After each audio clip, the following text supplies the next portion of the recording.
कुछ महीनों पहले नेपाल के रिमोट एरिया में 9000 फीट ऊंचे पहाड़ की चोटी पर ये हॉस्पिटल कुछ ऐसा दिखता था।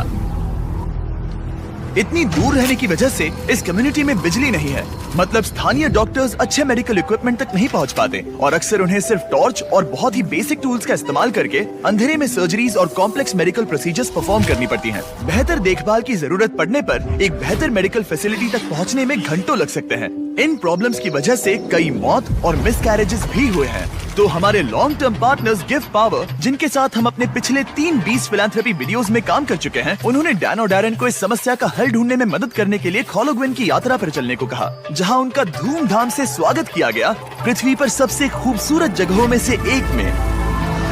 पहली सुबह डैरेन की मुलाकात संजय नाम के एक स्थानीय गिफ्ट पावर इंजीनियर से हुई, जिसने उसे नीरा के बारे में एक दुखद कहानी सुनाई। उस गांव की एक महिला जिसने ठंड के मौसम में मेडिकल फैसिलिटीज और इक्विपमेंट की कमी के कारण अपने बच्चे को खो दिया था। उसे सबसे करीब के बर्थिंग सेंटर तक बारिश में चल के जाना पड़ता था और क्योंकि बर्थिंग सेंटर दूर था, इसलिए वो सेंटर तक नहीं पहुंच सकी और उसे बच्चे को खोना पड़ा। और सरकारी फंडिंग की कमी के कारण इस अस्पताल को कम से कम 2030 तक बिजली नहीं मिलेगी।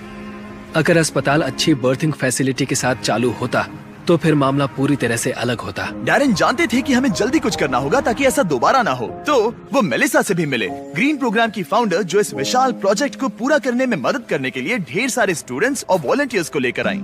जब मैं छोटी थी, मैं मलेशिया में अपने परिवार से मिलने गई। वहाँ मैंने पहली बार समंदर देखा और समंदर तट से जुड़ी चट्टानों को देखा और तब मुझे पहली बार यह एहसास हुआ कि अगर हमें लोगों को प्रकृति की खूबसूरती दिखाने का मौका मिले तो ऐसा करके हम उनके अंदर ऐसा भाव जगा सकते हैं कि जिनसे वो भी प्रकृति की रक्षा करना चाहे। तो हमने अनिवार्य रूप से दुनिया भर से ऐसे छात्रों को लिया है जो सच में अच्छा प्रभाव डालने की परवाह करते हैं और आने वाली पीढ़ियों का परिचय दुनिया की खूबसूरती के साथ कराने में सक्षम होना ऐसा तरीका है जो वाकई में दुनिया को बेहतर जगह बना सकता है। संजय और मेलिसा से मिलने के बाद डैरेन काम करने के लिए और भी ज्यादा इंस्पायर्ड हो गए थे। हम सोलर पैनल्स और बैटरीज लगा रहे थे ताकि अस्पताल को बिजली मिल सके। साथ ही इस कम्युनिटी की सेवा के लिए हम उन्हें इक्विपमेंट्स दे रहे थे, जिससे एक सेफ और मॉडर्न बर्थिंग सेंटर बन पाए।